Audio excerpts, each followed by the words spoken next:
개혁을 외치는 사람들의 목소리를 들어보면 그것이 국가의 개혁이든 교회의 개혁이든 간에 그들의 목소리에는 순수함도 있고 또 정의심도 있습니다마는 한 가지 현저하게 빠진 것이 사랑입니다. 사랑보다는 미움이 있는 것처럼 들립니다. 정말로 사람은 부족한 존재라고 생각이 됩니다. 이게 있으면 저게 없고 저게 없으면 이게 없고 이데올로기의 단점은 그것이 미움에서 비롯되었다는 데에 있습니다. 특별히 가진 자들에 대한 미움에서 비롯된 것이 이데올로기입니다. 그렇기 때문에 미움에서 시작한 사상이 세상을 구원할 수 없고 거기에는 생명력이 있을 수 없습니다. 죽일 수는 있습니다만 살릴 수는 없습니다. 만약에 사회의 변화, 개혁이라는 것이 죽이는 일에 집착을 하게 되면 결국 죽일 수는 있습니다. 벌을 줄 수는 있습니다. 그러나 거기에서 사람을 변화시킨다든가 어떤 새로운 가능성을 사람들에게 보여줄 수는 없다는 것입니다. 아주 쉬운 예를 들어서 보면 편과 아내가 서로 사랑하면 뭐가 생깁니까? 아기가 생기지 않습니까? 사랑을 해야 생명이 역사할 수가 있습니다. 예수님이 부자들에게 듣기 좀 말씀을 하시지는 않았습니다. 예수님이 하신 말씀들을 보면은 약대가 바늘귀에 들어가는 것이 부자가 천국에 들어가는 것보다 더 쉽다. 또 너희가 재물과 하나님을 겸하여 섬길 수 없다. 부자들에 대해서 쉬운 말씀을 결코 하시지 않았습니다마는 오늘 말씀을 보면은 이 말씀이 부자 청년에게 하시는 말씀이 아닙니까? 그런데 21절에 보면은 예수께서 그를 보시고 사랑하셨다. 그랬어요. 그러니까 이 부자 청년에게 하신 말씀이 그 청년이 그 말씀을 받아들이든 받아들이지 못하든 간에 그를 미워해서 하시는 말씀도 아니고 정죄해서 하시는 말씀도 아니고 그를 사랑하시기 때문에 하신 말씀이었다는 사실. 여러분, 우리는 진리를 말할 때 진리만을 말해서는 안 됩니다. 진리 자체는 잔인합니다. 라이어, 거짓말장이라는 영화가 있는데 이 영화가 이제 어떤 남자가 자기 아들에게 하루 동안은 거짓말을 하지 않겠다고 약속을 해서 하루 종일 거짓말을 못하게 된다는 얘기입니다. 그런데 사람이 이 진실만을 말하게 되면 그게 잔인할 수 있습니다. 사람이 물어봐요. 내가 미장원에 가서 머리를 새로 했는데 당신 보기에는 어떠냐? 그랬더니 이 사람이 광주리를 뒤집어 쓴 것 같다. 그건 진실입니다. 정말로 광주리를 뒤집어 쓴 것 같습니다. 그러나 그렇게 말하게 되면 어떻게 됩니까? 이런 식으로 이제 코미디로 사람이 거짓말을 못하게 되면 어떻게 되느냐. 그러나 여러분, 진리는 진리만을 말해서는 되지 않고 진리를 사랑으로 말을 해야 됩니다. 그게 중요합니다. 사람은 내가 그 사람에게 진리를 말할 때 사랑으로 말을 하느냐 아니면 미움으로 하느냐 비판적인 마음으로 하느냐를 금방 느낍니다. 그래서 듣기 어려운 말이라도 사랑으로 하는 말은 받아들입니다. 아마 여러분도 경험하셨을 것입니다. 목사가 말하는 직업이 아닙니까? 그러나 아무리 하나님의 말씀이라고 하더라도 사랑으로 전하는 것과 사랑이 없이 전하는 것은 큰 차이가 있습니다. 사랑이 없이 전하는 말은 정죄하는 말로 들립니다. 그러나 사랑이 있고 전하는 말은 그 사람을 변화시키고 감동시키고 감동시킬 수가 있습니다. 이것이 엄청난 차이입니다. 요즘에 이 언론과 방송과 인터넷끼리 엄청난 설전을 벌이고 있지 않습니까? 여러분이 아시는지 모르겠습니다만은 언론 하면은 이제 신문을 말하고, 방송하면 이제 공영방송을 말하고, 인터넷 하면 인터넷 매체, 인터넷 뉴스를 말합니다. 그런데 누구냐에 따라서 똑같은 일을 가지고 말할 때도 그 해석하는 방법이 엄청나게 다릅니다. 여기에서 우리는 사람은 정말로 부분적으로 알고 부분적으로 이해할 수밖에 없는 존재라는 사실을 깨닫습니다. 똑같은 경제를 말하더라도 누가 말하느냐에 따라서 비관적으로 보는 사람이 있고 낙관적으로 보는 사람이 있고, 모든 일이 다 그렇단 말이에요. 누가 보도하느냐에 따라서 이것은 뭐 좋은 것이다, 나쁜 것이다, 그러면 어느 것이 옳다는 얘기입니까? 그런데 그들이 벌이는 설전을 보면은 진리를 말하지만 한 가지 빠진 것이 사랑이라는 요소입니다. 사랑이라는 요소가 빠졌기 때문에 그들의 혀가 칼이 될 수가 있습니다. 칼. 그들의 말이 사람을 죽입니다. 상대방을 죽이고 상대방을 나쁜 놈을 몰고 가고. 지금 우리나라의 현이 그렇다. 그리스도인들이 기도할 수밖에 없는 이유가 바로 거기에 있습니다. 우리가 지금 어떤 일이 벌어지고 있다는 사실을 모르면 어떻게 기도해야 될지도 알지 못합니다. 칼바르트라는 신학자가 그리스도인은 한 손에는 신문을 들고 한 손에는 성경책을 둬야 된다고 말한 이유는, 그리스도인은 이 세상에서 살도록 부름받은 존재이기 때문에 이 세상이 지금 어떤 방향으로 흘러가는 것을 알아야 올바로 기도할 줄도 알고 하나님의 뜻도 분별할 수가 있습니다. 이것은 역설적인 것입니다마는 산에 올라가서 기도하는 것으로 하나님의 뜻을 분별하는 것이 아니고 오히려 세상이 흘러가는 것을 보면서 하나님의 뜻을 깨닫는 것입니다. 세상이 흘러가는 것을 보면서 오히려 하나님의 뜻은 여기에 있는 것이 아니구나. 이것을 이제 대비함을 통해서 깨달을 수가 있습니다. 우리 성경 구절을 한 구절 더 찾아보십시다. 베드로전서 2장 9절 말씀. 신약성경 378면 베드로전서 2장 9절과 10절 말씀.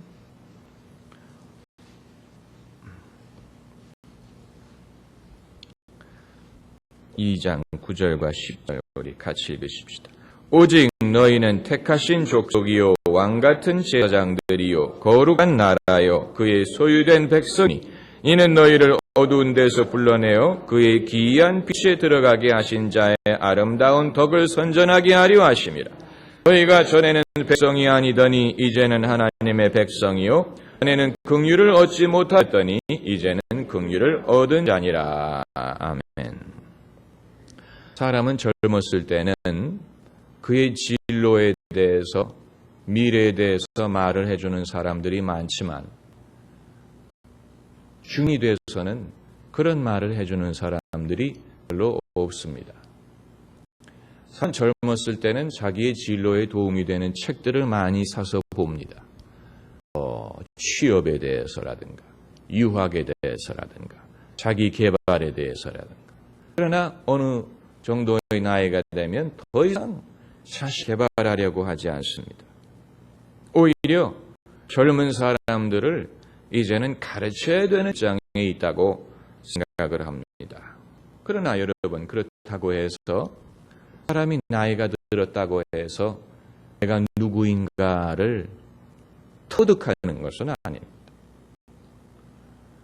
모세가 나이 80세가 되었을 때 하나님을 만나지 않았습니까?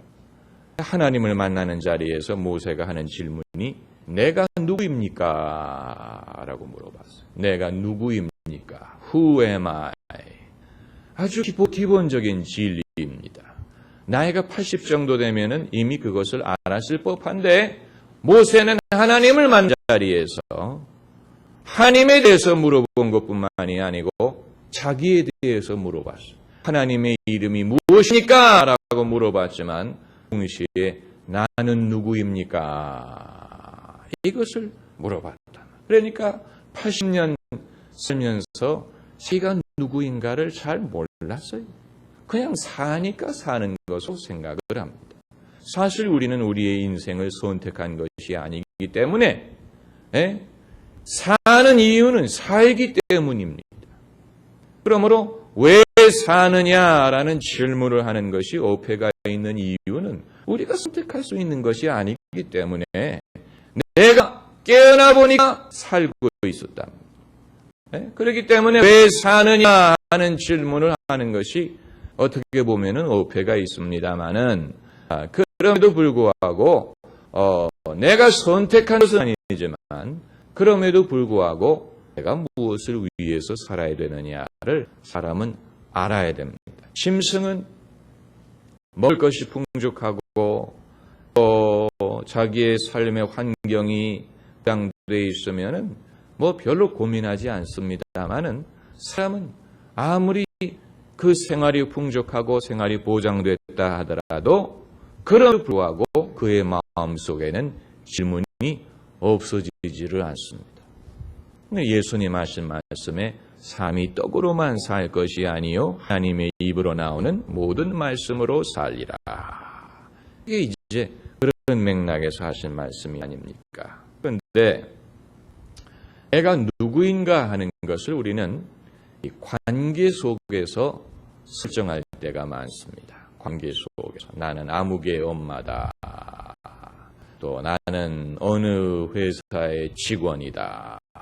이런 식으로 또 자기의 사회적인 위치를 가지고 내가 누구인가를 설정할 때가 많습니다. 나는 뭐 아무개 회사의 뭐 사장이다, 중역이다, 뭐 과장이다, 뭐 나는 뭐 대한민국의 국민이다, 나는 어느 학교의 학생이다. 이런 식으로 자기의 어떤 사회적인 위치를 가지고 내가 누구인가를 말할 때가 있습니다만은 여러분 이런 모든 것들은 일시적인 것이고 상대적인 것입니다. 내가 어느 회사에 몸을 담고 있다고 하더라도 일평생 그 회사에 몸을 담고 있었어. 그래서 무슨 뭐 어느 회사 맨이다 이렇게 불렀더라도 여러분 퇴직을 하면 그날로 끝입니다. 그러면 그 이후에는 나를 누구라고 소개를 하겠습니까? 또 나는 아무개 엄마다. 요즘에는 어머니들이 그 자식의 성적이 어머니 성적이라고 하지 않습니다. 자식이 합격하면 어머니도 합격하는 것이다. 이런 식으로 그 자식의 공부와 미래와 이런 것에 아주 자신을 밀착시키는 경우가 많이 있습니다만은 그게 뭐 나쁜 건 아닙니다. 그러나 그 아이가 성장해서 어른이 될 날이 옵니다. 엄마의 품을 떠나가는 날이 옵니다. 그때는 어떻게 하겠습니까? 그때도 나는 누구 엄마다 이걸 가지고 내가 누구인가를 결정할 수 있는 건 아니에요. 그렇지 않습니까? 남자는 이런 말이 있죠. 남자는 이를 인정해주는 사람을 위하여 뭘 바친다 그래요? 목숨을 바치고. 저는 그 말만 들었는데 거기에 이제 그 여자 쪽이 있더라고요. 여자는 자기를 사랑하는 사람을 위하여 화장을 한다. 처음 들으셨습니까? 저도 좀 충격적으로 들었는데 여러분 이것은 인간의 목마름을 말해주는 것입니다. 남자는 자기를 인정해주는 사람이 있어야 자기의 수가 보람이 있다는 얘기고 여자는 여러분 상상에 맡깁니다. 이건 뭔가 그 동기가 밖으로부터 와야 된다는 얘기입니다. 그러나 여러분 이런 모든 것들이 항상 지속되는 것은 아닙니다. 항상 이것이 지속되는 것이 아니에요. 이런 모든 것들이 실해지는 날이 오게 돼 있습니다. 그래서 아브라함과 모세와 같은 인물의 위대함은 이런 모든 것들이 이제 더 이상 중요하지 않는 나이가 되었을 때 비로소 하나님이 주신 일을 시작했다는 사실입니다. 요즘 시대는 모든 것을 이렇게 그 젊음 위주로 생각을 하는 그런 경향이 많습니다. 그래서 목사도 젊은 목사가 일을 하는 것으로 인식을 하고 모든 것을 이 젊음 위주로 사람들이 젊어지려고 애를 쓰지 않습니까? 그러나 성경에 등장하는 믿음의 인물들, 특별히 아브라함, 모세 이런 인물들을 보면은 한 가지 공통점이 이미 그들의 삶의 프라임을 지난 다음에 하나님께서 그들을 향한 하나님의 계획을 보여주셨다는 데 있습니다. 아브라함은 본토 친척 아비 집을 떠났을 때 나이가 몇 살이었습니까? 75세. 모세는 호산에서 하나님을 만나고 하나님이 그를 애굽으로 보내셨을 때 그의 나이가 80세였습니다. 그러니까 이 뭔가를 이루어야 되겠다는 그 젊음의 열망이 이미 다 지나간 이후에 하나님께서 이제 본격적으로 그들을 향한 하나님의 뜻을 보여주셨다. 여기에는 이유가 있다고 생각이 됩니다. 사람이 젊을 때는 남을 의식하면서 삽니다. 그래서 내가 남들에게 어떻게 보이나, 남들이 나를 어떻게 보나, 여기 굉장히 신경을 많이 씁니다. 그래서 선한 일을 할 때에도 거기에는 어느 정도 자기 PR의 성격이 섞여 있습니다. 제가 전도사 시절에 제가 섬기던 교회에 오셔서 간증을 하신 여자 전도사님의 그 간증이 참 감동이 되고 은혜가 됐습니다. 이분이 은혜를 받기 이전에도 교회 생활을 했다고 합니다. 그 전에도 성가대도 하고 뭐 다른 걸 다 했는데 이분의 말에 의하면 자기가 은혜 받기 이전에는 자기가 하는 모든 봉사가 결국은 자기를 드러내기 위한 것이었다. 성가대를 하면서도 나 여기 있다, 나 여기 있다. 이걸 사람들에게 보여주려고 한 거예요. 그런데 은혜 받고 보니까 그때 비로소 이런 모든 것을 깨닫게 된 거예요. 내가 주님의 영광을 위해서 한 줄로 알았는데 그게 아니고 내 영광을 구하는 것이었구나. 여러분, 아브라함이 나이가 75세가 되면 이제는 남들을 의식하지 않는 나이. 모세도 마찬가지입니다. 남들이 뭐라고 말하든 그거 별로 의식하지 않는 나이에 하나님께서 비로소 그들에게 일을 맡겼어요. 아주 위대한 일을 맡겼어요. 그리고 그들에게 능력을 주셨습니다. 제가 스승으로 섬기는 목사님에게 한 번은 목사님 설교하실 때 기장이 안 되십니까? 여쭤봤더니 그분 대답이 내 나이가 돼가지고 사람들에게 설교 잘합니다 라고 칭찬받기를 기대하겠느냐 그러시더라고요. 그 대단한 반입니다. 전 그 말씀을 듣고 한동안 생각을 했습니다. 그러면서 그렇구나. 젊은 사람이 젊었을 때는 설교를 할 때 어느 정도는 마음속에 사람들에게 설교를 잘한다는 평가를 들었으면 좋겠다. 그런 소원이 다 있어요. 그게 없으면 그게 이상한 거죠. 그렇지 않습니까? 사람은 자기가 할 때 무슨 일을 할 때 다 그렇습니다. 뭔가 사람들에게 칭찬받기를 원하는 구석이 있습니다. 그런데 아브라함 정도의 나이가 되면 이제는 더 이상 그런 거에 신경을 안 쓴다. 사람들이 뭐라고 말하든. 그때 이제 비로소 어떻게 보면 준비가 된 겁니다. 우리 성경 구절 한 구절 더 찾아보십시오. 오늘은 한 성경 구절이 아니고 여러 성경 구절을 가지고 말씀을 생각해 보도록 하겠습니다. 출애굽기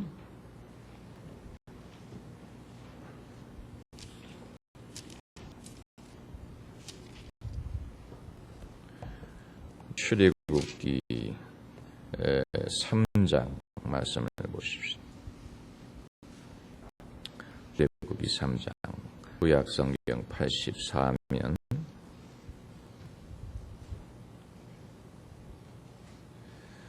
1절부터 제가 읽겠습니다. 모세가 그 장인 미디안 제사장 이드로의 양무리를 치더니 그 무리를 광야 서편으로 인도하여 하나님의 산 호렙에 이름에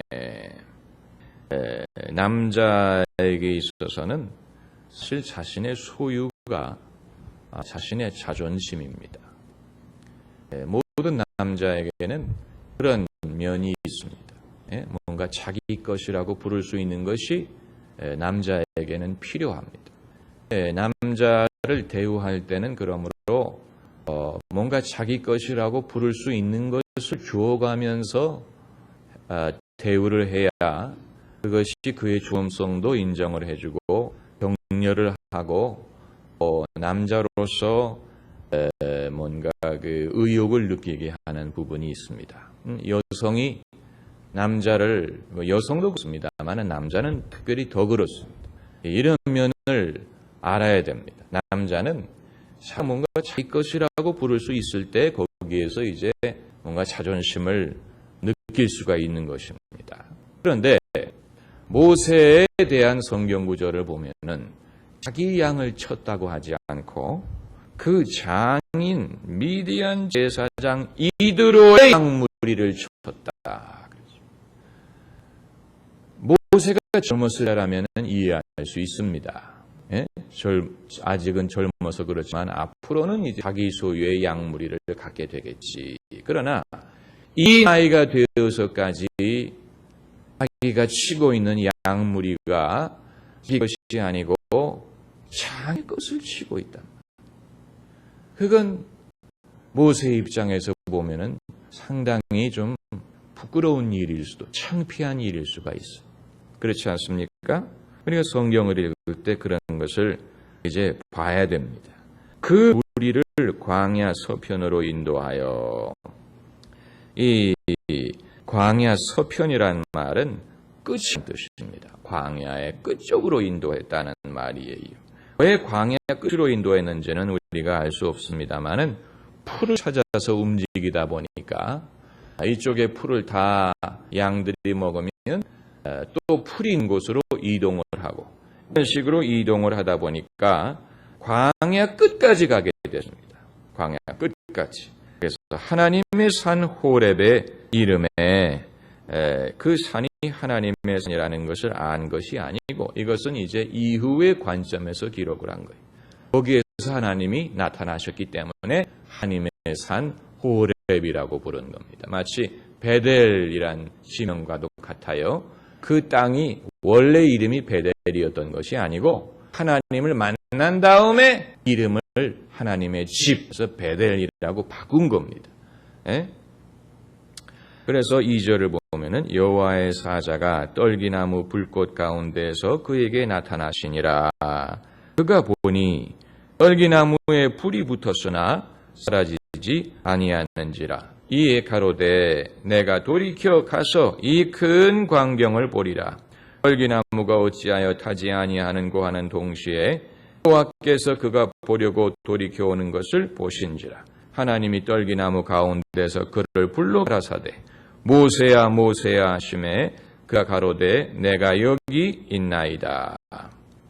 2절에는 여호와의 사자가 나타났다고 기록을 했고 4절에는 하나님이 말씀하셨다고 기록을 했습니다.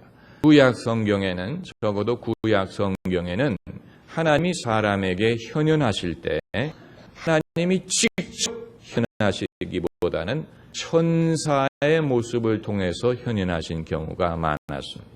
그래서 그 천사가 말을 하는 것이 하나님이 말씀하시는 것이라고 사람들은 보았습니다. 하나님은 영이시기 때문에 하나님에게는 형상이 없습니다. 하나님은 영이십니다. 하나님에게는 형상이 없습니다. 형상이라는 것은 육신을 의미하는 것이 아닙니까? 우리가 육신이 있기 때문에 눈, 코, 입, 이목구비, 키가 작고 크고 날씬하고 뚱뚱하고 이런 것을 말을 할 수 있는 것이지만 영이라면, 육신이 없는 영이라면 무엇을 말할 수가 없습니다. 사람이 하나님의 형상으로 창조됐다는 것은 그러므로 어떤 육신적인 형상을 말하는 것이 아니고 하나님의 어떤 성품, 하나님의 성격 이런 것을 인간이 닮았다는 그런 뜻입니다. 아무튼 하나님께서 이제 사자를 통해서 모세에게 말씀을 하십니다. 모세야 모세야 하시매 그가 가로되 내가 여기 있나이다. 하나님이 가라사대 이리로 가까이 하지 말라. 하나님은 우리에게 가까이 오라 이렇게 말씀하실 것 같은데 오히려 모세에게는 가까이 하지 말라. 그랬습니다. 여러분 이것이 하나님과 우리 사이에 적당한 거리입니다. 적당한 거리. 우리는 뭡니까? 그 현대인들의 생각에 젖어 있기 때문에 무조건 가까이 가야 된다고 생각을 합니다. 사람에게도 더 가까이, 한 걸음씩 가까이 오세요. 그런 노래도 있잖아요. 그래서 사람에게도 무조건 가까이 가야 돼요. 하나님에게도 무조건 가까이 가야 된다고 생각을 합니다만은 오늘 본문에서는 가까이 오지 말라 그랬어요. 오히려 가까이 오지 말라 그랬어요. 그 이유가 무엇입니까? 내가 선 땅은 거룩한 땅이기 때문이다. 말하면 하나님이 계신 곳은 거룩하고 인간은 죄인이기 때문에 죄인이 거룩한 곳에 너무 가까이 가다 보면 자기가 죽습니다. 자기가 그것을 다 감당하지 못합니다. 그렇기 때문에 하나님께서 모세에게 나타나셨음에도 불구하고 그 정도의 거리를 유지할 것을 요구하셨습니다. 그것은 하나님을 위한 것이 아니고 모세를 위한 것입니다. 모세가 그것을 다 감당하지 못한다는 것을 하나님이 아십니다. 아마 여러분들 중에는 하나님이 모세에게 나타나셨던 것처럼 나에게도 좀 나타나 주셨으면 좋겠다. 하나님이 좀 나에게 현현을 하시면 내가 정말 믿겠다. 내가 좀 입신을 했으면 좋겠다. 입신을 해서 사도 바울이 3층에 올라가서 천국을 봤던 것처럼 나에게도 천국을 보여주셨으면 나도 천국을 믿겠다. 이렇게 생각하는 분들이 계실 줄로 믿습니다. 그러나 여러분 모세가 아니고 바울처럼 3층에 올라가려면은 모세처럼 육체의 가시를 감당할 준비가 돼 있어야 됩니다. 모세가 3층에 올라간 결과로서 그가 육체의 가시를 얻었습니다. 고린도후서를 보면은 자꾸 왜 모세라고 그러지? 바울이 자신의 육체의 가시를 말하면서 내가 주 안에서 3층에 올라간 사람을 안다 이렇게 말을 하고 그리고 내가 받은 지극히 큰 계시와 환상을 인하여 나에게 육체의 가시가 주어졌다 그랬어요. 그러니까 바울의 육체의 가시는 3층천에 올라가서 많은 계시와 많은 환상과 비밀스러운 것을 본 결과로서 얻게 된 것입니다. 사람은 인간이고 육신이기 때문에 사람이 감당할 수 없는 것들이 있어요. 감당할 수 없는 것. 그걸 하나님이 아시는 모세에게 이리로 가까이 하지 말라고 선을 그어주신 이유도 바로 거기에 있습니다. 사람끼리도 사실은 마찬가지입니다. 사람끼리도 이 거리 조절을 잘 하는 사람이 지혜로운 사람입니다. 무조건 가까이만 다가가서 되는 것이 아니에요. 예수님에게도요. 제자들이 요한처럼 예수님 품에 기댈 때도 있었지만 예수님이 홀로 광야에 가서 기도하시고 홀로 산에서 기도하시고 새벽에 한적한 곳에 가서 기도하셔야 될 때가 있었습니다. 그때는 제자들도 예수님을 내려두어야지. 그럴 때 예수님에게 찾아가서 기대고 그러면 거리 조절을 잘하지 못하는 것입니다. 아내가 남편의 그 기분을 잘 파악하는 사람은 언제 말을 걸어야 되고 언제 말을 안 걸어야 되는지를 아는 사람입니다. 언제 부탁을 하고 언제 부탁을 안 하는지를 알아야지. 그걸 모르고 남편이 지금 기분이 굉장히 나쁜데 무슨 부탁을 한다. 여러분 그런 거 염려 안 하세요? 네.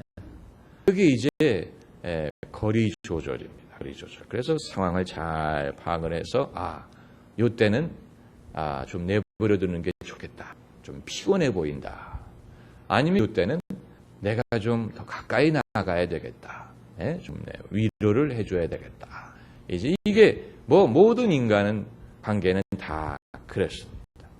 자녀를 키워보시는 분들은 아시겠지만 그 10대 사춘기 자녀가 엄마에게 자주 하는 말이 뭡니까? 날 좀 내버려둬. 그런 말 잘하잖아요. 날 좀 내버려 달라고. 엄마 알았으니까 날 좀 내버려줘. 그런데 엄마는 자꾸 너 괜찮냐? 너 어떤 일이 있었느냐? 근데 자녀가 내버려줘 라고 말하는 것은 그건 정상적인 것입니다. 그걸 섭섭하게 생각하면 안 됩니다. 그 말은 독립적인 인간으로 성장하고 있다는 얘기입니다. 나를 더 이상 애기 취급하지 말라. 나도 이제 어른이다. 나도 스스로 생각할 줄 알고 나도 좀 혼자 결정할 수 있도록 나를 내버려 달라. 그건 좋은 일입니다. 그게 아니고 나이가 30살, 40살이 된 아들이 여전히 엄마에게 모든 것을 물어보고 그러면 어떻게 됩니까? 그 어느 영화를 보니까 좋은 사람 있으면 소개해줘라는 이제 그 결혼 정보 회사에 대한 영화예요. 저는 몰랐는데 보니까 그 결혼 정보 회사의 서비스를 사용하는 그 총각 처녀들이 비디오를 찍더라고요. 자기를 소개하는 비디오를 이렇게 찍더라고요. 그래서 이제 상대방의 비디오를 보면서 이렇게 고르는 것 같아요. 혹시 사용해 보신 적이 있으십니까? 그런데 거기 보니까 어느 남자이 비디오를 찍으면서 핸드폰을 꺼내가지고 엄마가 나보고 사귀지 말라는 여자가 어떤 종류였지? 보고 그리고 엄마 언제 나 데리러 올 거야? 극단적인 이해입니다만은 이제 그렇게 되면 곤란하죠. 곤란합니다. 그래서 하나님이 가라사대 이리로 가까이 하지 말라. 너의 선 곳은 거룩한 땅이니 내 발에서 신을 벗어라. 이 구절에서 이제 우리나라의 교회 강단에 올라갈 때 신을 벗는 그런 전통이 생겼습니다. 그런데 사실 신을 벗고 그 대신 슬리퍼를 신습니다. 약간 모순적이지 않습니까? 신을 벗으려면 아예 다 벗어야 되는데 양말까지 벗어야 되는데 그 신발을 벗고 그 대신 슬리퍼를 신고 올라간 그런 약간 좀 원래 뜻과는 벗어난 그런 모순이 많습니다. 또 이르시되 나는 내 조상의 하나님이니 아브라함의 하나님, 이삭의 하나님, 야곱의 하나님이니라. 모세가 하나님 배웠기를 두려워하여 얼굴을 비우매 여호와께서 가라사대 내가 애굽에 있는 내 백성의 고통을 정령이 보고 그들이 그 간역자로 인하여 부르짖음을 듣고 그 우고를 알고. 한번 따라해 보세요. 알고 또 듣고 보고.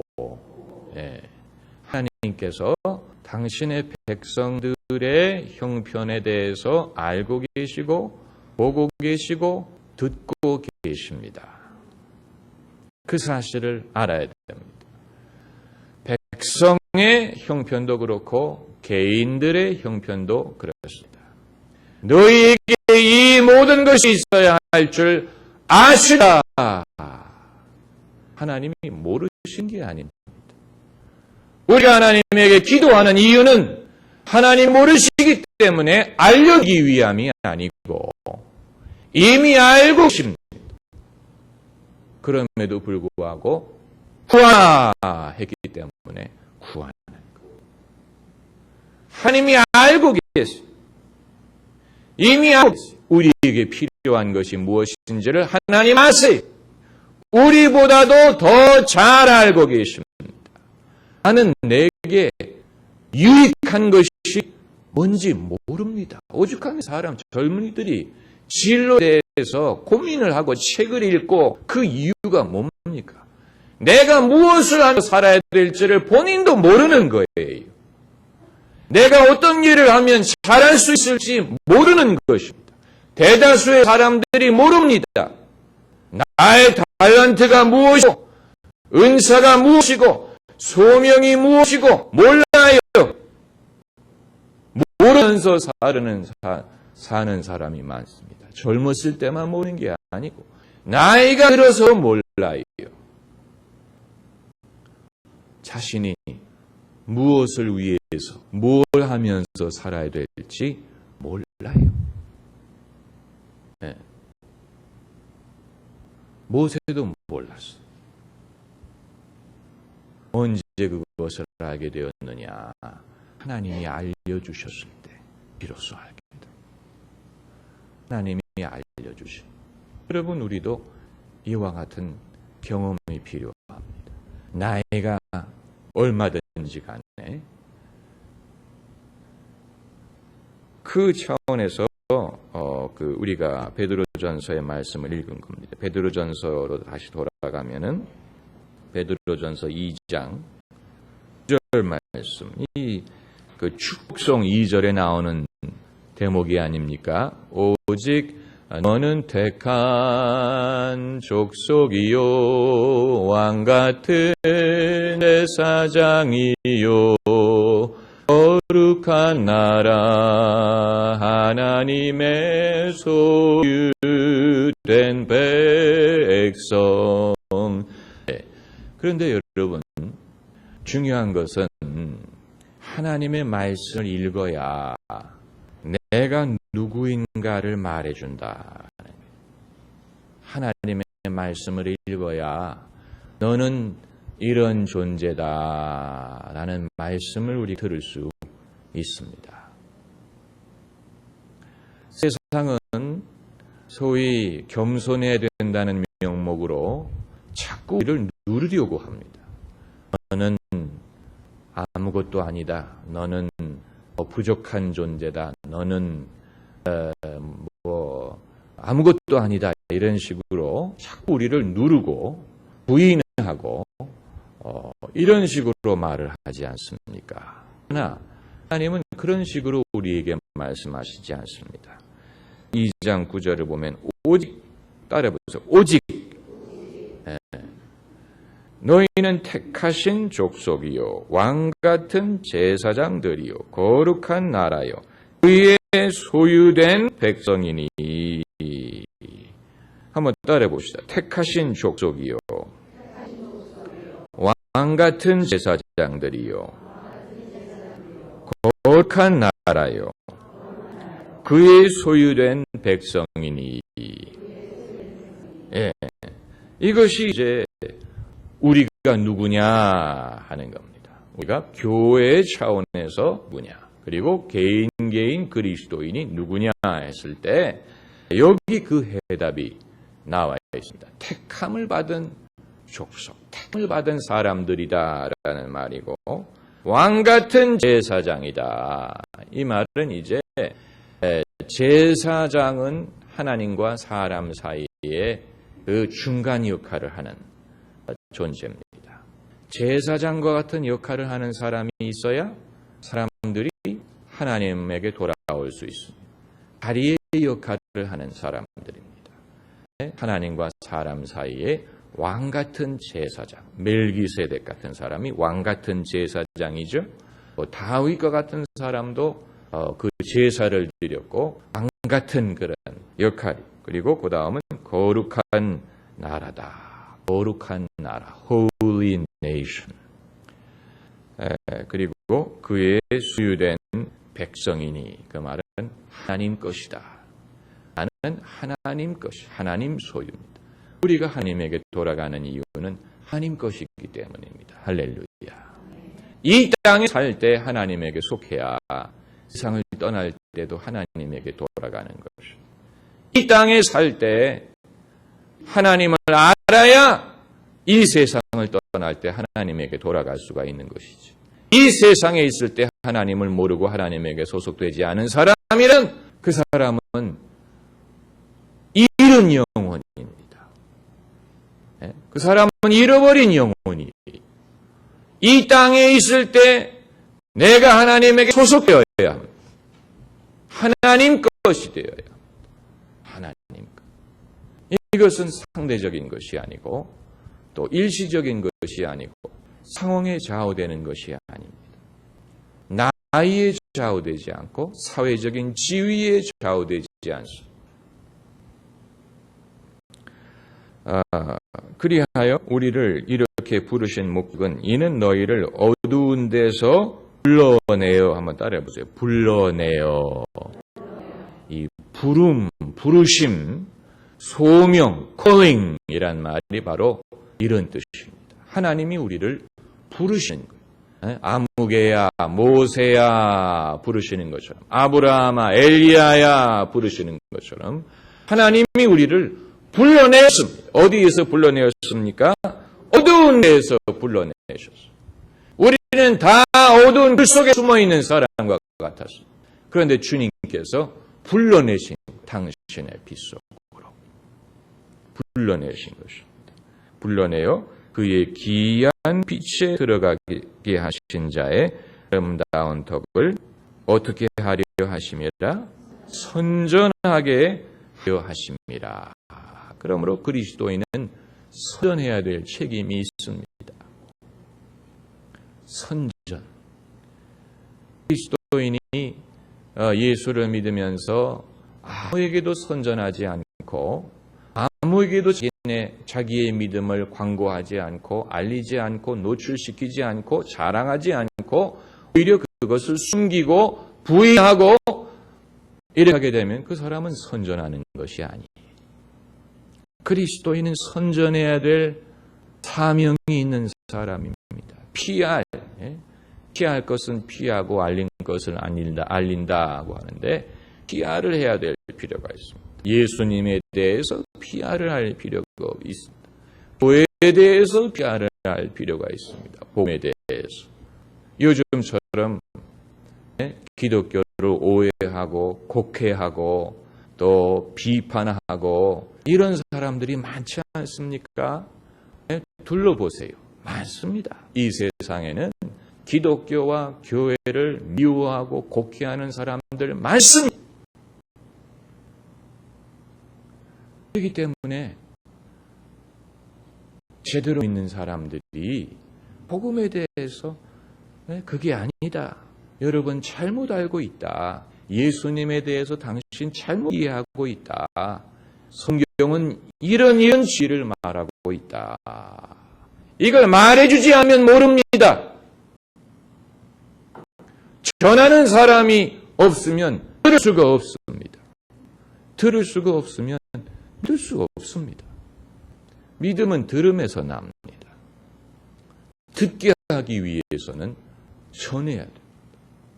그것이 우리의 사명. 할렐루야. 기도하십시오.